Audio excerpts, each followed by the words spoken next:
The sky above Los Angeles burned a fiery orange, casting an eerie glow over the city.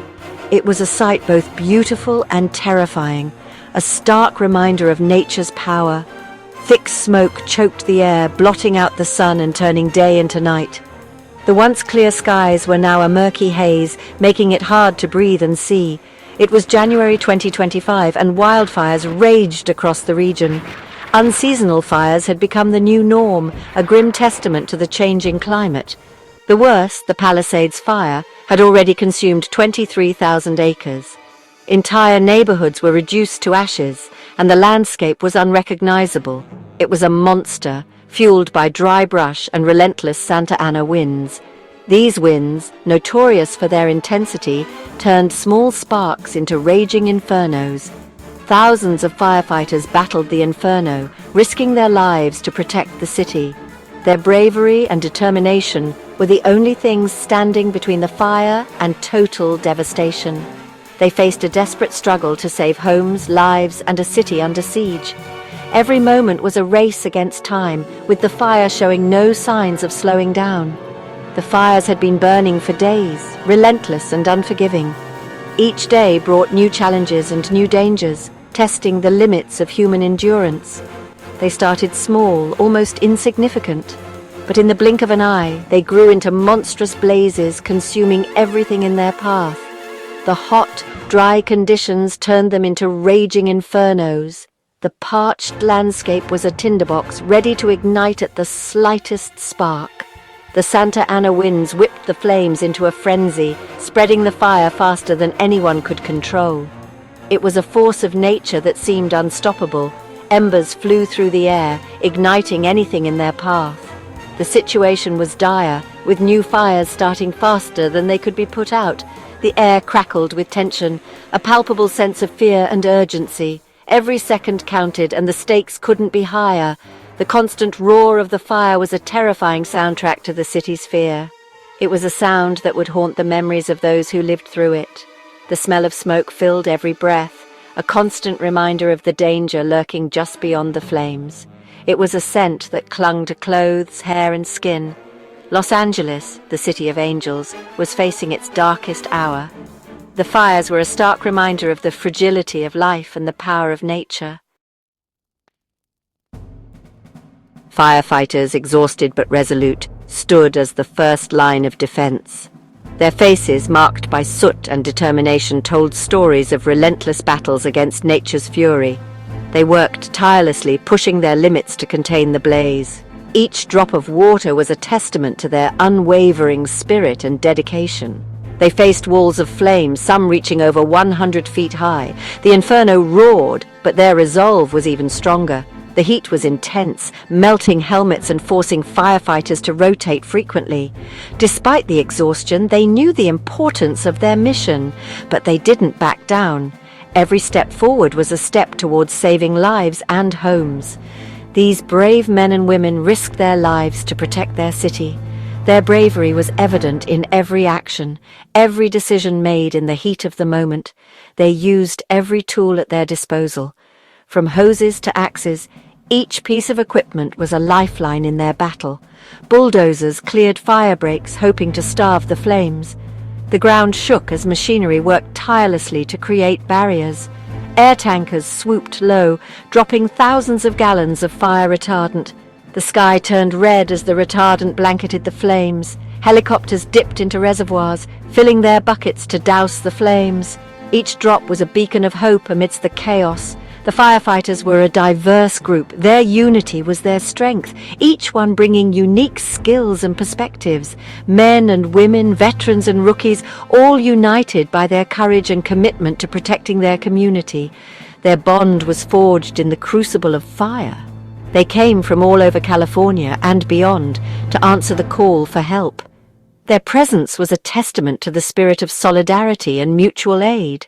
Many had been fighting fires for days with little sleep and no end in sight. Their resilience and dedication were truly heroic, embodying the spirit of selfless service. The firefighters faced immense challenges. The terrain was treacherous, making it difficult to reach the flames. The Santa Ana winds were unpredictable, changing direction without warning. But the most frustrating obstacle was the lack of water pressure. Many hydrants ran dry, leaving firefighters helpless against the flames. The lack of water was a direct result of budget cuts. Maintenance had been deferred. Equipment had fallen into disrepair. The city's infrastructure, designed to fight fires, had been neglected. And now the consequences were dire. Firefighters were forced to improvise. They used swimming pool water hauled in by trucks. They relied on water-dropping helicopters, constantly refilling from distant sources. Every drop of water was precious, a lifeline in the battle against the inferno. The Palisades fire, fueled by the fierce Santa Ana winds, roared towards the affluent neighborhood of Brentwood. The winds, notorious for their dry and powerful gusts, acted like a bellows, intensifying the flames and pushing them forward with alarming speed. This community, home to celebrities and CEOs, was now in the direct line of fire. The luxurious homes, once symbols of success and comfort, were now under imminent threat, their owners forced to confront the terrifying power of nature. The Getty Center, a world-renowned art museum, stood precariously close to the advancing flames. Evacuation orders were swiftly issued, urging residents to leave immediately to ensure their safety. Panic spread through the community like wildfire itself. The once serene neighborhood was now a scene of chaos and fear, as residents scrambled to escape the impending disaster. Residents hastily packed their belongings, trying to prioritize what they could save.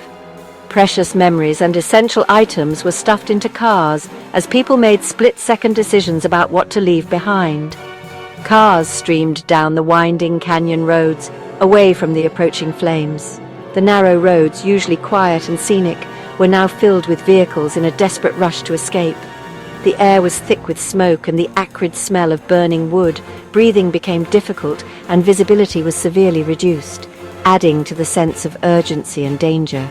The sky, once a brilliant blue, was now a menacing orange-grey. The sun was obscured by the thick smoke, casting an eerie glow over the landscape. Fear was palpable as the community faced the relentless advance of the fire. The fire was relentless, consuming everything in its path. Trees, homes, and anything flammable were reduced to ashes, leaving a trail of destruction in its wake. The Getty Center, with its priceless art collection, was at significant risk. The thought of losing such cultural treasures added another layer of urgency to the firefighting efforts. Firefighters, knowing the cultural significance of the museum, prepared to make their stand. They strategized and positioned themselves to defend the Getty Center at all costs. They would protect it, even as the flames licked at their heels. Their bravery and determination were the last line of defense against the encroaching inferno, as they fought to save not just property, but a piece of history. Over 150,000 people were forced to flee their homes. Families left behind memories, treasures, and a lifetime of belongings. They sought refuge in shelters, hotels, and the homes of friends and family.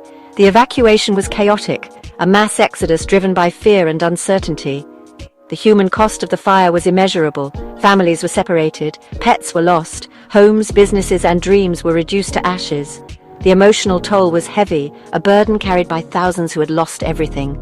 Stories of heartbreak emerged from the evacuation zone. A young couple, married just days before, watched as the fire consumed their new home. An elderly woman, unable to escape in time, lost her life to the flames. The fire, indiscriminate in its destruction, left a trail of devastation in its wake. Section 6. Political fallout and accountability. As the fires raged, so too did the political firestorm. Governor Newsom ordered an immediate investigation into the dry hydrant debacle. Questions were raised about budget cuts, deferred maintenance, and the city's preparedness for such a disaster. Fingers were pointed. Blame was assigned. The political fallout was swift. Mayor Bass, who had been out of the country on a trade mission to Ghana when the fires erupted, faced harsh criticism for her absence. A petition demanding her resignation garnered thousands of signatures. The public demanded answers. The mayor, upon her return, defended her record. She pointed to the unprecedented nature of the fires fueled by climate change and drought. She pledged to investigate the dry hydrant issue and hold those responsible accountable. But the damage was done. Trust had been eroded. Section 7. Voices from the Firestorm. Amidst the chaos and destruction, stories of resilience and hope emerged. Firefighters working around the clock shared tales of bravery and camaraderie. They spoke of saving families trapped by the flames, of rescuing pets, and of their unwavering commitment to protecting their city. Residents, displaced and heartbroken, spoke of the kindness of strangers. Shelters overflowed with donations of food, clothing, and essential supplies. Volunteers worked tirelessly, offering comfort and support to those who had lost everything. One resident, a young mother named Maria, shared her story. She had fled her home with her 2 young children as the flames approached. They had escaped with only the clothes on their backs. "I lost everything," she said, her voice trembling, "but I have my children, and that's all that matters." Section 8. A Community United. The wildfires, though devastating, revealed the true spirit of Los Angeles. Neighbors helped neighbors, strangers became friends. The community, bound by tragedy, came together to support one another. Donations poured in from across the country. Celebrities used their platforms to raise awareness and funds. Musicians held benefit concerts. The city, known for its glamour and glitz, showed its compassion and resilience. The fires, though a tragedy, became a catalyst for unity. They reminded everyone of the importance of community, of helping those in need, and of the indomitable spirit that resides within us all. Section 9. Hope amidst the ashes. As the fires slowly began to subside, the long process of rebuilding began. The scars of the fire would remain, a reminder of the destruction and loss. But from the ashes, hope would rise. The community, battered but not broken, would rebuild their lives and their city. The wildfires of 2025 served as a wake-up call. They highlighted the need for better forest management, for increased funding for firefighting resources, and for a renewed focus on climate change mitigation. The lessons learned from this tragedy would shape the city's future. The fires may have scorched the earth, but they could not extinguish the spirit of Los Angeles. The city, known for its resilience and its ability to reinvent itself, would rise again, stronger, more united, more determined than ever before.